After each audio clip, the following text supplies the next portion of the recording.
तो report writing जो है, ये शोध का जो अंतिम भाग है, रिसर्च की अंतिम प्रक्रिया या लास्ट स्टेज ऑफ रिसर्च है।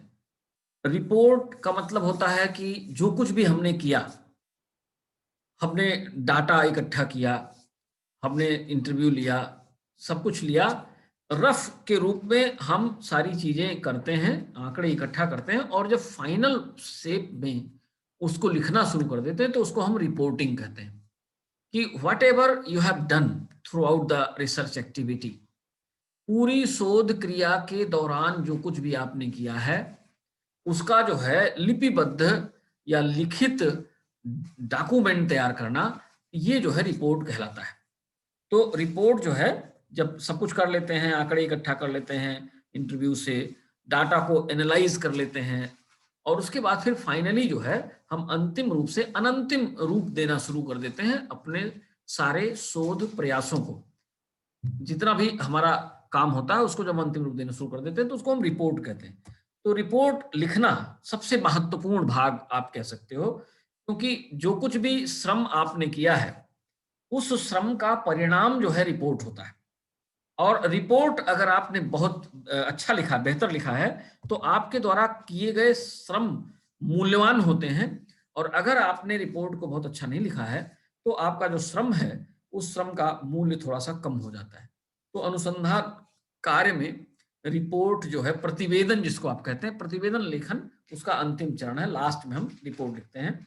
गुड्डे हार्ट ने अपनी किताब मेथड्स इन सोशल रिसर्च में ये लिखा है कि प्रतिवेदन को तैयार करना अनुसंधान की अंतिम अवस्था, this is the last stage of research. सब कुछ कर लेने के बाद जब हम लिखित रूप में किसी चीज को देना शुरू कर देते हैं तो वो जो है रिपोर्टिंग होता है। और प्रतिवेदन का लक्ष्य क्या होता है? प्रतिवेदन का उद्देश्य ये होता है कि हम अपने प्रयासों से किसी भी सामाजिक समस्या के संबंध में जो निष्कर्ष निकाल पाए हैं या जिन निष्कर्षों तक हम पहुंचे हैं या जो जनरलाइजेशन हमने किया है उस जनरलाइजेशन के संबंध में लोगों को जानकारी प्रदान करना। खास तौर पे ऐसे लोग, ऐसे अध्येता जो तमाम प्रकार की अकादमिक गतिविधियों में संलग्न हैं, उनको ये अपेक्षा होती है कि अगर कोई शोध हो रहा है तो उस शोध को वो पढ़ें और पढ़ने के पश्चात फिर वो ज्ञान के क्षेत्र में और भी विस्तार करें। इसीलिए हम रिपोर्ट लिखते हैं। और इसका उद्देश्य होता है कि हम अपने द्वारा एकत्रित किए गए जो आंकड़े हैं, अपने द्वारा एकत्र किए गए जो तथ्य हैं, किसी भी सामाजिक समस्या के संदर्भ में या कोई भी अकादमिक जो प्रॉब्लम आपने चुनी थी शोध के लिए, उसके संबंध में उसको उसको व्यवस्थित करना है। रिपोर्टिंग का अर्थ है उसको व्यवस्थित करना, और इसलिए व्यवस्थित करना, इस रूप में उसको प्रस्तुत करना जिससे आने वाला जो पाठक है या जो आने वाली पीढ़ी है वो उस प्रतिवेदन को पढ़ के उससे लाभान्वित हो सके और ज्ञान की शाखा में और भी विस्तार कर सके। तो रिपोर्ट क्या हो गया? It is a written document. यह अनुसंधान का लिखित विवरण होता है जिसमें प्रारंभ से अंत तक कि आपने विषय, शोध का विषय क्यों चुना, उसका उद्देश्य क्या था, आपने किन प्रक्रियाओं को अपनाया, आपने कौन सी मेथडोलॉजी चुनी, शोध करने के लिए कौन सी प्रविधि आपने चुनी, किन इकाइयों का आपने अध्ययन किया, आंकड़ों की सारणी आपने कैसे बनाई, जैसे चित्रावली आप बनाते हैं, उसमें डायग्राम्स बनाते हैं, बार डायग्राम्स बनाते हैं, पाई डायग्राम्स बनाते हैं, तालिकाएं बनाते हैं, और तालिकाएं बनाने के पश्चात फिर अपनी बात को कहते हैं। तो पूरे रिपोर्ट में हमको कई चीजें बतानी पड़ती है। सबसे पहली चीज तो यही बतानी पड़ती है कि अगर आपने किसी शोध समस्या को चुना है तो उसको क्यों चुना है, उसका उद्देश्य क्या है, और जो शोध समस्या आपने चुना वो वास्तव में है क्या, उसको आप परिभाषित करते हैं, उसको बताते हैं। उसका सामाजिक या राजनीतिक या आर्थिक संदर्भ में क्या उपयोग है, what is the application of the knowledge that you are going to provide through your report. अपने रिपोर्ट के माध्यम से जिस ज्ञान को आप प्रस्तुत करने जा रहे हैं समाज के सामने, उसकी समाज के लिए क्या उपादेयता है, इन सब चीजों को आप उसमें लिखते हैं। फिर अपने तथ्यों को विश्लेषित करते हैं और अंत में एक निष्कर्ष निकालते हैं और निष्कर्ष निकालने के पश्चात अपनी बात को समाप्त करते हैं। तो मुख्य उद्देश्य क्या है?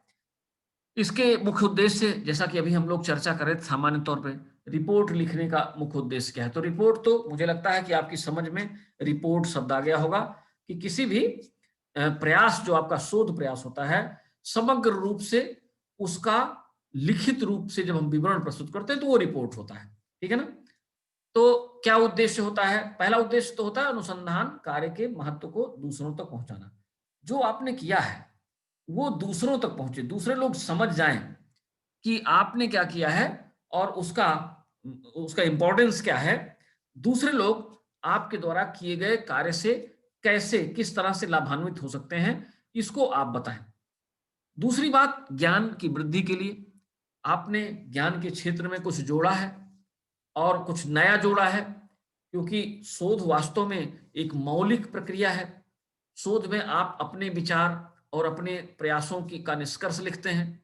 तो आपने जो है ज्ञान के क्षेत्र में कुछ जोड़ा है और इस तरह से प्रकारांतर से जो दूसरे अध्येता हैं, जो दूसरे शोधार्थी हैं, उनके लिए आप एक जो है प्रतिवेदन प्रस्तुत करते हैं कि वो उसको पढ़ें और वो भी अगर चाहें तो ज्ञान के क्षेत्र में अपनी तरफ से कुछ जोड़ सकते हैं। तीसरी बात क्या है? दूसरे लोगों के जो निष्कर्ष हैं उनको हम प्रमाणित करना चाहते हैं। उनका जैसे मान लिया, जब आप रिसर्च करना शुरू करते हैं तो बहुत सारे साहित्य का अध्ययन करते हैं, बहुत सारे लोगों के रिपोर्टों को पढ़ते हैं और पढ़ने के पश्चात जो निष्कर्ष उन्होंने निकाला है उन निष्कर्षों को प्रमाणित करने की कोशिश आपकी रहती है। तो आने वाले जो अनुसंधान होते हैं, जो फ्यूचर रिसर्चेज होते हैं, उनके लिए आपका रिपोर्ट उपयोगी होता है। दूसरा व्यक्ति भी आपका रिसर्च पढ़ के और आपके द्वारा उपयोग की गई प्रविधि का अनुसरण करके और भी आगे काम कर सकता है। तो वैलिडिटी, एग्जामिनेशन ऑफ वैलिडिटी, उसकी जो है परीक्षा करते हैं। प्रतिवेदन में सभी तथ्यों को प्रदर्शित किया जाता है, अतः उनका निरीक्षण और परीक्षण कर हम उनकी वैधता और अवैधता को सिद्ध करते हैं। कोई भी ज्ञान, कोई भी जानकारी या कोई भी सामान्य जो बोध है जिसकी हमने कल्पना की है, उस कल्पना को हम कई तरीके से उसका परीक्षण करते हैं कि आपके द्वारा किया गया जो प्राकल्पना है वो सही है या नहीं। तो इसको भी हम अपने रिपोर्ट के अंतर्गत लिखते हैं। तो क्या होता है रिपोर्ट की अंतर्वस्तु? रिपोर्ट में क्या क्या होता है, कहाँ से हम रिपोर्ट को शुरू करते हैं और कैसे रिपोर्ट को खत्म करते हैं, क्या क्या चीजें रिपोर्ट में देनी चाहिए, उसको हम रिपोर्ट की या प्रतिवेदन की अंतर्वस्तु कहते हैं। तो ये कई चीजें हैं जिनको हमें रिपोर्ट को लिखते समय ध्यान में रखना चाहिए। सबसे पहले इंट्रोडक्शन, इंट्रोड्यूसिंग द प्रॉब्लम। सबसे पहला काम तो आप जानते हैं, सभी लोग जानते हैं कि हम प्रस्तावना लिखते हैं। जो भी समस्या आपने चुना, आपने मान लिया महिलाओं की राजनीतिक जागरूकता का अध्ययन करना शुरू किया, या आपने महिलाओं के सशक्तिकरण में सरकार की योजनाओं का योगदान क्या है उसको आप लिखना चाहते हैं, या और भी इसी प्रकार का कोई दूसरा अध्ययन करना चाहते हैं, तो सबसे पहले आप इंट्रोड्यूस करते हैं, प्रॉब्लम को इंट्रोड्यूस करते हैं कि वास्तव में वो प्रॉब्लम क्या है, और परिभाषा कर देते हैं उसका, और वो ये भी बताने की कोशिश करते हैं कि वास्तव में समस्या क्यों है। क्योंकि हम अध्ययन उसी चीज का करते हैं जो समस्या मूलक हो, जो समस्या उत्पन्न करती हो, जिसमें कुछ प्रश्न पैदा होते हो और जिसमें प्रश्नों के जवाब की आवश्यकता महसूस होती हो, उन्हीं प्रश्नों को, उन्हीं समस्याओं का चुनाव हम करते हैं। फिर दूसरा पॉइंट होता है स्टेटिंग द प्रॉब्लम, समस्या अभिकथन, है ना, यानी समस्या को परिभाषित करना, उसके संबंध में अपनी बात कहना। फिर पर्पज ऑफ स्टडी, अध्ययन का उद्देश्य, जो विषय आपने चुना उसका उद्देश्य क्या है। जैसे ऑनलाइन अध्ययन के लाभ अगर आपको समझना है, मान लिया एक उदाहरण दिया, ये आप लिखना चाहते हैं, इसके ऊपर शोध करना चाहते हैं, तो आपको बताना पड़ेगा क्यों आप इस पर क्यों शोध करना चाहते हैं, आपका लक्ष्य क्या है, आपका उद्देश्य क्या है। उसके बाद रिसर्च प्रोसीजर्स, अनुसंधान की प्रक्रियाएं। आपने अभी तक पढ़ा बहुत सारी मेथडोलॉजी है, हम अलग अलग मेथड्स का प्रयोग करके किसी भी सामाजिक समस्या के बारे में निष्कर्ष निकालने की कोशिश करते हैं। वो कौन कौन सी मेथडोलॉजी हैं, आपने अध्ययन के दौरान किस प्रविधि का प्रयोग किया है, वो प्रविधि हमको रिपोर्ट में लिखनी पड़ती है। फिर यूनिवर्स, जिस यूनिवर्स का आप अध्ययन करते हैं, आप पूरे समग्र का अध्ययन नहीं कर सकते, तो उस पूरे समग्र का अध्ययन करने के उद्देश्य से आप क्या करते हैं, उस पूरे समग्र के अध्ययन करने के उद्देश्य से आप उसका एक छोटा सा हिस्सा, छोटा सा भाग, छोटा सा प्रादर्श चुनते हैं। तो हमें रिपोर्ट में ये बताना पड़ता है कि हमने कौन सी प्रविधि अपनाई है, जिस प्रविधि के माध्यम से हमने प्रादर्श का चुनाव किया है। कितना बड़ा प्रादर्श है, प्रादर्श का आकार कितना है, 200 आपने चुना, 300 आपने चुना, जो प्रादर्श आपने चुना वो प्रादर्श प्रतिनिधिपूर्ण है या नहीं है।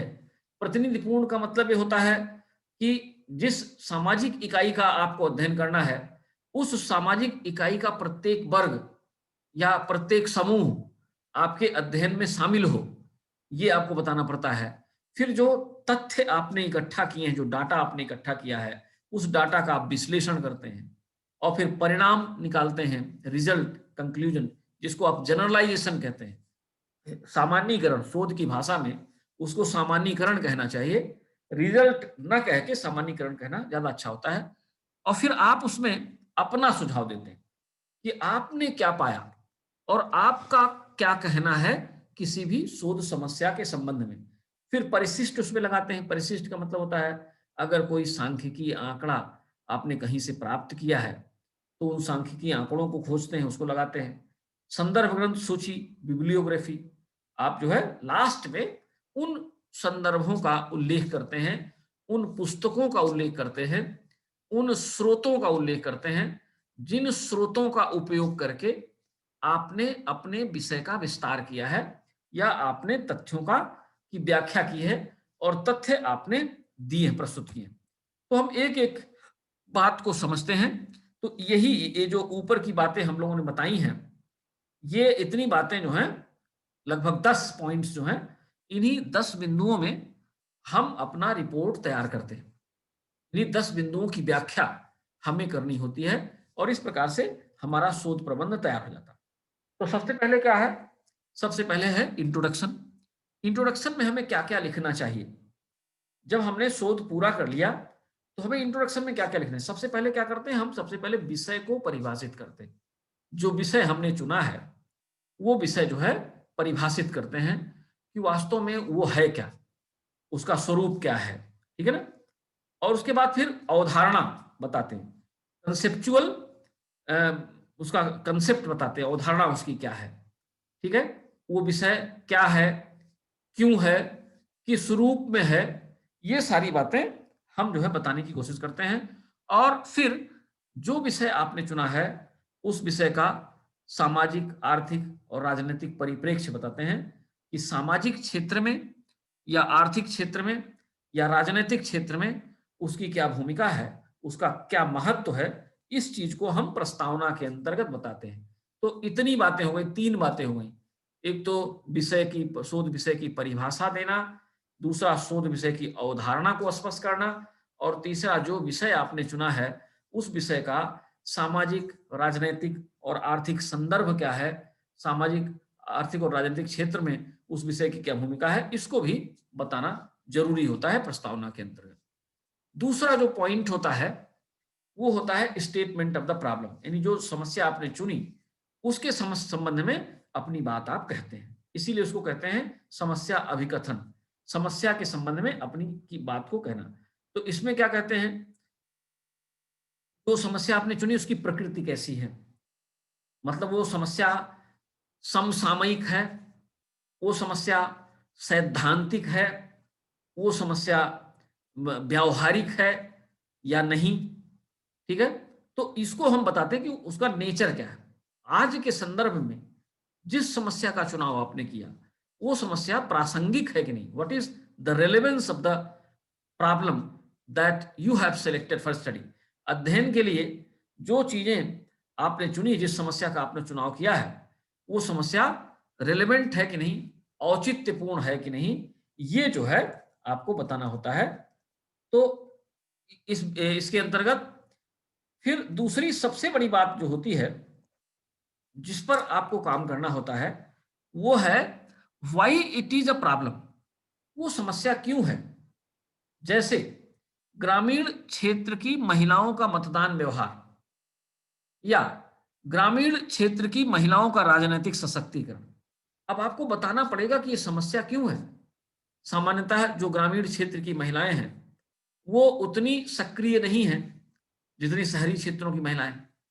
या सामान्यतः ये हमारा बोध है, सामान्य बोध जिसको आप कह सकते हैं। सामान्यतः हमें कहते हैं कि जो ग्रामीण क्षेत्र की महिलाएं उनके पास बहुत सारे अन्य कार्य ऐसे होते हैं जिस कारण वो राजनीतिक गतिविधियों में रुचि नहीं ले पाती। तो ये कुछ ऐसा है जिसको आपको बताना पड़ेगा कि जो प्रॉब्लम आपने चुना, why it is a problem, why do you see that as a problem. आप उसको समस्या के रूप में क्यों देखते हैं, ये बताने की जरूरत है। फिर उस समस्या में फोकस के बिंदु क्या है, किन बिंदुओं पर आपको फोकस करना है, कौन कौन सी चीज आपको हाईलाइट करना है, किन किन बिंदुओं पर आपको विषय सामग्री की आवश्यकता है, जिनका विश्लेषण आप अपने निष्कर्ष में, अपने सामान्यीकरण में कर सकते हैं। फिर स्पेसिफिकेशन ऑफ द प्रॉब्लम। अब आप समस्या को का स्पेसिफिकेशन करिए और उसका विश्लेषण, एक यानी व्याख्या आप समस्या करिए जो समस्या आपने चुना है। इसके बाद आपको बताना होता है अध्ययन का उद्देश्य। जो विषय आपने चुना है उस विषय में अध्ययन आप क्यों करना चाहते हैं, क्या लक्ष्य है, आप क्या निकालना चाहते हैं, what do you wish to find out. क्या आप ज्ञान की शाखा में कोई नवाचार करने जा रहे हैं, या पुरानी चीज जो थी और जो अभी आज की स्थिति में चीज है उसके बीच में कोई गैप है, ज्ञान के क्षेत्र में कोई अंतराल है, उस अंतराल को आप पूरा करना चाहते हैं कि पहले जो लिखा गया था वो कम लिखा गया था, आज जो है ज्यादा की आवश्यकता है, तो उस अंतराल को आप पूरा करना चाहते हैं। तो ये उद्देश्य आपको बताना पड़ेगा कि क्यों आप जो है उस विषय को चुन रहे हैं और क्यों उस विषय पर आप जो है शोध कार्य करने को तैयार हैं। तो इसीलिए पूर्व साहित्य की समीक्षा करनी पड़ती है हमको। हम क्या करते हैं कि जो विषय हम चुनते हैं उस विषय के संदर्भ में पहले जिन जिन लोगों ने काम किया हुआ है या जिन लोगों ने शोध किया हुआ है उनका शोध भी देखते हैं और उसका परीक्षण करते हैं, उसकी समीक्षा करते हैं और ये जानने की कोशिश करते हैं कि पूर्व के शोधों में आपके विषय के संबंध में क्या लिखा हुआ है और आप जो करने जा रहे हैं वो पूर्व के शोधों से किस प्रकार से अलग है, पूर्व के जो सिद्धांत बताए गए हैं उनसे आपका जो सिद्धांत है वो किस प्रकार से अलग होगा, ये आप इसमें बताने की कोशिश करते हैं। फिर शोध प्रश्न बनाते हैं। रिसर्च के लिए बहुत सारे क्वेश्चंस हमारे मस्तिष्क में होने चाहिए और उसके बाद फिर जो जो प्रश्न हमारे दिमाग में आए उनको हम प्राकल्पना के रूप में प्रस्तुत करते हैं, तो ये हम बताते हैं। इसके बाद फिर आगे का जो चरण है उसमें हम बताते हैं अनुसंधान प्रविधि। अनुसंधान की किस तकनीक को आपने अध्ययन के लिए चुना है। बहुत सारी तकनीकें हम लोगों ने पहले पढ़ी हुई हैं कि आपका अनुसंधान जो है वो वर्णनात्मक प्रकृति का है, आपका अनुसंधान अन्वेषणात्मक प्रकृति का है, या आपका अनुसंधान व्याख्यात्मक प्रकृति का है, आप लाइब्रेरी रिसर्च कर रहे हैं या आप एरिया रिसर्च कर रहे हैं या आप वैयक्तिक अध्ययन कर रहे हैं। तो ये अनुसंधान प्रणालियां, अनुसंधान की कौन सी विधि, कौन सी प्रणाली आपने चुना है, विश्लेषणात्मक प्रणाली चुना है, quantitative method of data collection आपने चुना है, या क्वालिटेटिव मेथड चुना है, गुणात्मक प्रविधि या परिमाणात्मक प्रविधि, कौन सी प्रविधि आपने चुना है, आपको अपने प्रतिवेदन में स्पष्ट रूप से प्रविधि का उल्लेख करना होता है कि शोधार्थी के द्वारा इस प्रविधि का उपयोग किया गया है और इस प्रविधि के माध्यम से डाटा का कलेक्शन किया गया है और डाटा कलेक्शन करके फिर उसकी व्याख्या की गई है। तो ये अनुसंधान प्रविधि भी आपको रिपोर्ट के दौरान बतानी पड़ती है। अब इसके बाद फिर बतानी पड़ती है कि तथ्य संकलन आपने कैसे किया।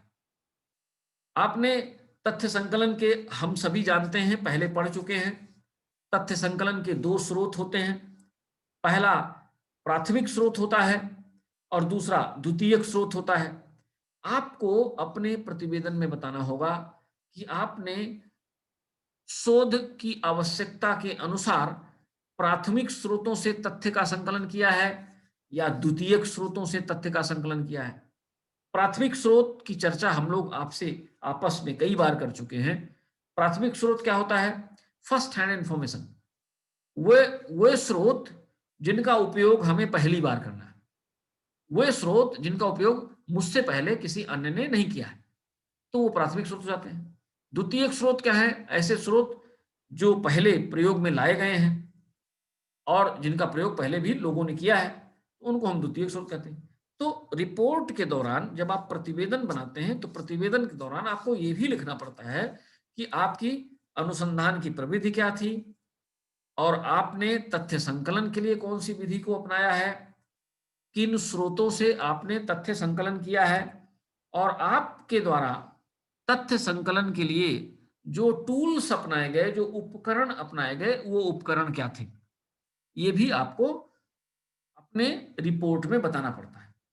और वो उपकरण क्या थे? जैसे सर्वे है, एक्सपेरिमेंट है, फील्ड स्टडी है, केस स्टडी है, कंटेंट एनालिसिस, ये विधियां, ये अलग अलग विधियां, आपने किसी विधि को अपनाया, ये आपको अपने अपने विश्लेषण में, अपने प्रतिवेदन लेखन के दौरान आपको बताना पड़ता है कि आपने सर्वेक्षण प्रविधि का प्रयोग किया है, आपने प्रयोगात्मक प्रविधि का प्रयोग किया है, या आपने क्षेत्रीय अध्ययन किया है, या आपने केस स्टडी किया है, या आपने अंतर्वस्तु विश्लेषण का उपयोग किया है और इसके माध्यम से आपने अपना शोध कार्य पूरा किया है।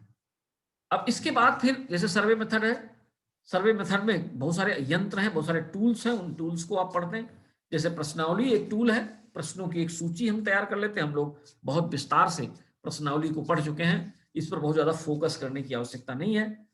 प्रश्नों की सूची बना लेते हैं, उसको हम डाक से भेज देते हैं। अनुसूची का प्रयोग किया है, इंटरव्यू का प्रयोग किया है, या ऑब्जर्वेशन का प्रयोग किया, जिस तकनीक का, जिस टूल का प्रयोग आपने किया है, आपको अपने शोध में, सॉरी, अपने प्रतिवेदन में वो लिखना पड़ेगा। तो प्रतिवेदन लेखन में ये भी बताना होगा। अब एक बड़ा महत्वपूर्ण हिस्सा आता है निदर्शन का। निदर्शन आप सभी जानते हैं कि ये जो है समग्र का छोटा सा भाग है। It is a part of the whole, जो आपने चुनने के लिए, अध्ययन करने के लिए जिस समग्र को आपने चुना है, उस समग्र का एक प्रतिनिधिपूर्ण सैंपल आपके पास है। अब इसमें जो है अपने रिपोर्ट में आपको ये बताना पड़ेगा कि आपने निदर्शन चयन की किस विधि का प्रयोग किया है। हम लोगों ने निदर्शन पढ़ा है, मैंने आपको बताया है कि उसमें संभाव्यता निदर्शन होता है, फिर असंभाव्यता निदर्शन होता है, रैंडम सैंपलिंग की प्रक्रिया होती है, दैव निदर्शन प्रविधि का प्रयोग किया जाता है, फिर उसमें स्तरीकृत सोद्देश्यपरक निदर्शन प्रविधि का प्रयोग किया जाता है। इसके अलावा निदर्शन की दूसरी प्रविधियां हैं, उनका प्रयोग किया जाता है। तो प्रतिवेदन में आपको यह लिखना पड़ेगा कि आपने जो है समग्र का एक प्रतिनिधिपूर्ण निदर्शन चुना है, और उसमें निदर्शन चुनने के लिए आपने कौन सी विधि को अपनाया है, वो आपको लिखना है। और उसके बाद जो है ये भी बताना है कि आपने निदर्शन की उस विधि को क्यों अपनाया। जैसे अगर आपने दैव निदर्शन की लॉटरी विधि अपनाया, तो आपको अपने शोध में या अपने प्रतिवेदन में ये लिखना चाहिए कि आपने जो है दैव निदर्शन की इस जो लॉटरी मेथड है उसको आपने क्यों अपनाया। फिर आपको बताना है कि निदर्शन का आकार कितना है। निदर्शन के आकार से अभिप्राय है कि आपने 200 लोगों का प्रतिदर्श चुना है, या आपने 300 लोगों का प्रतिदर्श चुना है, और या 400 लोगों का प्रतिदर्श चुना है। और ये भी आपको बताना है कि जो आपने निदर्श चुना है उसका आधार क्या है, किस आधार पे आपने 300 का या 400 का या 200 का निदर्श आपने चुना। ये भी प्रतिवेदन लेखन के दौरान आपको बनाना पड़ता है। अच्छा, जिस निदर्शन को आपने चुना है, वो जो निदर्शन है वो पूरे समग्र का सही प्रतिनिधित्व करता है या नहीं, ये भी ध्यान देना। अब आप समझिए, अगर आपको टीआरएस महाविद्यालय के विद्यार्थियों की शोध अभिवृत्ति का अध्ययन करना है, तो अब टीआरएस में साइंस भी है, कॉमर्स भी है और आर्ट्स भी है, और सभी विद्यार्थियों की शोध प्रवृत्ति का आपको अध्ययन करना है, या शोध के प्रति लोगों में जागरूकता कितना, उनका अध्ययन करना है। तो अब आपको हर एक क्लास से कुछ न कुछ लोगों को चुनना चाहिए, तब वो प्रतिनिधिपूर्ण होता है। तो ये आपको देखना है कि जिस निदर्शन को आपने चुना है, वो जो निदर्शन है वह समग्र का प्रतिनिधित्व करता है या नहीं। यानी हर क्लास से कुछ बच्चों का चुनाव आपके द्वारा किया जाना चाहिए। यानी हर वर्ग का, किसी भी सामाजिक इकाई में अगर आप अध्ययन करने जाते हैं तो हर एक वर्ग का, हर एक आयु वर्ग का, हर एक शैक्षिक वर्ग का, हर एक आय वर्ग के व्यक्ति का अध्ययन अपेक्षित होता है। और इसलिए आपसे ये अपेक्षा की जाती है कि जब आप निदर्शन का चुनाव करें तो वो निदर्शन जो है प्रतिनिधिपूर्ण निदर्शन हो। तो ये भी आपको लिखना पड़ेगा कि आपका जो निदर्शन है वो प्रतिनिधिपूर्ण है या नहीं है, ये भी आपको बताना पड़ेगा। फिर निदर्शन प्रणाली के अंतर्गत निदर्शन का आकार एवं समग्र में उसका अनुपात क्या है, ये भी देखना है कि जो समग्र है उसका 3% है या उसका 1% है या उससे कम है या उससे ज्यादा है, ये बताना पड़ेगा। कि 4 लाख की अगर पॉपुलेशन का आपको अध्ययन करना है तो 4 लाख की पॉपुलेशन में से कितने प्रतिशत लोगों को आपने अपने निदर्श के रूप में चुना है, ये आपको अपने प्रतिवेदन में बताना पड़ेगा स्पष्ट रूप से। तो ये प्रतिवेदन होता है। इसके बाद फिर विश्लेषण करना होगा आपको अपने तथ्यों का, सारणी बनानी पड़ेगी और सारणी बनाने के पश्चात फिर विश्लेषण करना होगा। सारणीयन विश्लेषण में हम कई तरीके का, कई तरह की प्रक्रिया को अपना सकते हैं। एक तो हम सैद्धांतिक रूप से व्याख्या करते हैं, तालिका बना देते हैं और तालिका बनाने के पश्चात अगर किसी समस्या का आपने अध्ययन किया तो आप कहते हैं कि अध्ययन के दौरान ये पाया गया कि 10% उत्तरदाता यह बात कहते हैं और 20% उत्तरदाता ये बात, मतलब दूसरी बात कहते हैं। तो आप इस तरह से सैद्धांतिक रूप से उसका विश्लेषण करते हैं और विश्लेषण के दौरान आप ग्राफिक्स का भी प्रयोग करते हैं, चित्रमय, आप चित्रमय जो है चीजों का, ग्राफिक्स का प्रयोग करते हैं। जैसे आप पाई डायग्राम बनाते हैं, वृत्त चित्र जिसको आप कहते हैं, या दंडारेख जो है, अगर आर्थिक गतिविधियों के संबंध में आपका कोई अध्ययन है तो दंडारेख में उसको प्रस्तुत कर सकते हैं। अगर आप मतदान व्यवहार के संबंध में कोई अध्ययन कर रहे हैं तो उसके लिए आप पाई डायग्राम या बार डायग्राम, ठीक है ना, इस तरह के डायग्राम का प्रयोग कर सकते हैं। तो चित्रमय ढंग से भी विश्लेषण प्रस्तुत किया जाता है। तो विश्लेषण आपको करना है, संकलित तथ्यों को व्यवस्थित ढंग से प्रस्तुत किया जाना है और उसमें ग्राफ, चार्ट, सारणी और अन्य चित्रों का यथासंभव सटीक प्रयोग करना है। लेकिन यह भी आपको देखना चाहिए कि रिपोर्ट के दौरान अनावश्यक सारणी, अनावश्यक ग्राफ, अनावश्यक चित्रमय तथ्यों का प्रदर्शन मतलब जरूरी नहीं है। वो आपके प्रतिवेदन को थोड़ा सा थकाऊ या थोड़ा सा अनुपयोगी बना देता है। तो ये भी ध्यान देना। और अंत में आप रिजल्ट निकालते, परिणाम, कि आपने जब पढ़ा, आपने जब अध्ययन किया तो अध्ययन कर लेने के पश्चात आप किस रिजल्ट पे पहुंचे, आपने कौन सा निष्कर्ष निकाला। क्या आपको ये पता चला कि ग्रामीण क्षेत्रों में महिलाओं का सशक्तिकरण हुआ है या ग्रामीण क्षेत्रों में महिलाओं का सशक्तिकरण नहीं हुआ, आपने क्या निष्कर्ष निकाला, क्या रिजल्ट आपकी समझ में आया, ये जो है आप अपने स्तर से देते हैं। और इसके साथ ही साथ फिर आप सुझाव भी देते हैं, अपने सजेशन, आपका सुझाव क्या है। अगर कोई व्यवस्था सही नहीं है तो उस व्यवस्था को सही कैसे किया जा सकता है, इसके संबंध में आपके सुझाव या आपके विचार क्या होंगे। और उसके बाद अपेंडिक्स जो है सूचनाएं संलग्न करते हैं। अगर जैसे आपने मैप कहीं से लिया है, कहीं से डाटा अगर आपने उठाया हुआ है तो उस डाटा को उसके पीछे, जैसे जनसंख्या के आंकड़े अगर आपने उठाए हैं तो उन आंकड़ों को आप लास्ट में संलग्न कर देते हैं। तो ये चीजें जो हैं, ये इस तरह से आपके प्रतिवेदन लेखन का चरण है जिसमें ये इतनी बातें जिसकी हम लोगों ने चर्चा की।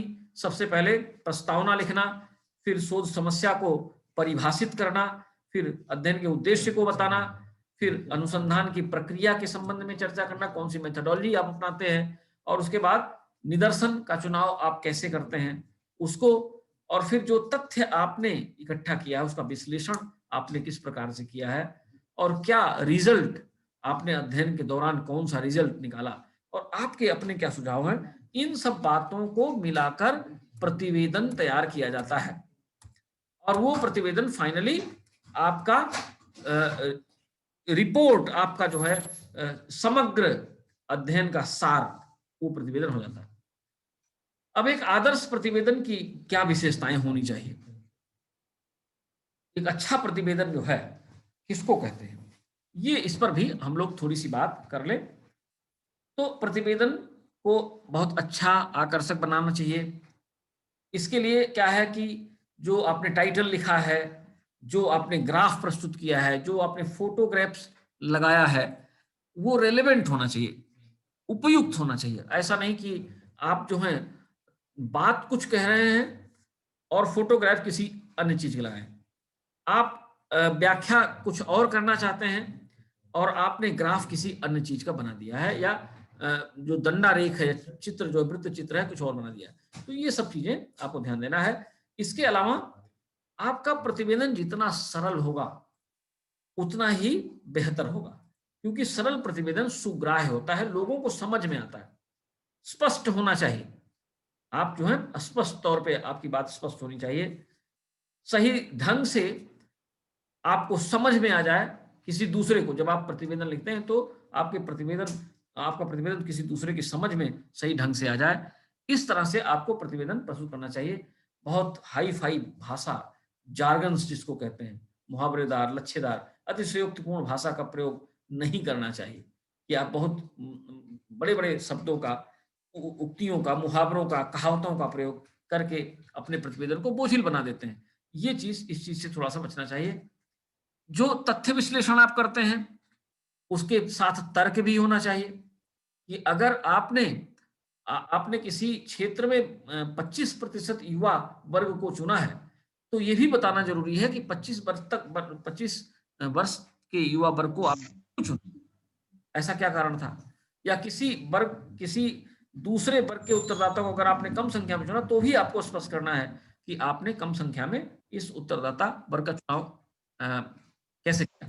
इसके अलावा एक ही तरह के तथ्यों को बार बार आपको दोहराना नहीं है। सूचना के सभी स्रोतों का उल्लेख करना जरूरी है। अगर आपने जिला सांख्यिकी कार्यालय से कोई सूचना प्राप्त की है, तो आपको उसके नीचे लिखना होगा स्रोत जिला सांख्यिकी कार्यालय। आपने किसी पुस्तक से कोई सूचना प्राप्त की है, तो आपको उस पुस्तक का नाम लिखना होगा। अगर आपने कोई रिपोर्ट देखा, रिपोर्ट का अध्ययन किया है और रिपोर्ट से कोई सूचना प्राप्त की है, तो उसके स्रोत का आपको उल्लेख करना होगा। जैसे जनगणना विभाग, भारत सरकार, इस तरह स्रोत का उपयोग आपको करना होगा।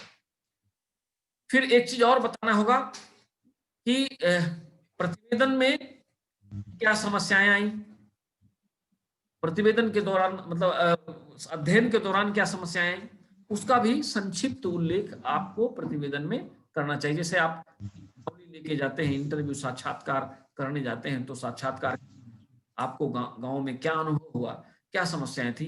कई बार उत्तरदाता के उत्तर को देने को तैयार नहीं रहता है, कई बार उत्तरदाता अति आत्मविश्वास में उत्तर देता है। तो ये भी चीजें थोड़ा बहुत आपको प्रतिवेदन के अंतर्गत लिखना चाहिए। आप एक आदर्श प्रतिवेदन में ये भी आपको लिखना चाहिए कि आप किया है, या आप जो प्रतिवेदन प्रस्तुत कर रहे हैं, वो प्रतिवेदन भविष्य में दूसरे अध्ययनकर्ताओं के लिए लाभकारक कैसे होगा, ये चीज आपको ध्यान देना। अनुसंधान कर्ता के अंतर्गत आपको उपयोगी सुझाव भी देने चाहिए। ठीक है, आपका जो सुझाव होना चाहिए वो अधिक निष्पक्ष हो, अधिक रचनात्मक हो, अधिक उपयोगी हो, और वास्तव में वे सुझाव ऐसे हो जिनका उपयोग आने वाले समय में किसी के द्वारा किया जा सके। वे सुझाव ऐसे हो जिससे किसी सामाजिक समस्या का निदान किसी न किसी रूप में संभव हो। तो ये प्रतिवेदन, एक आदर्श प्रतिवेदन की कुछ विशेषताएं होती हैं। और इसके बाद जो है कुछ पोर्शन और है, समस्याएं क्या है, इसको हम लोग कल डिस्कस कर लेंगे। और इस तरह से अपनी बात को आज हम समाप्त करना चाहते हैं, और हम चाहते हैं कि आपके पास अगर कोई प्रश्न है तो आप समस्याओं का समाधान अपने प्रश्न के माध्यम से करें।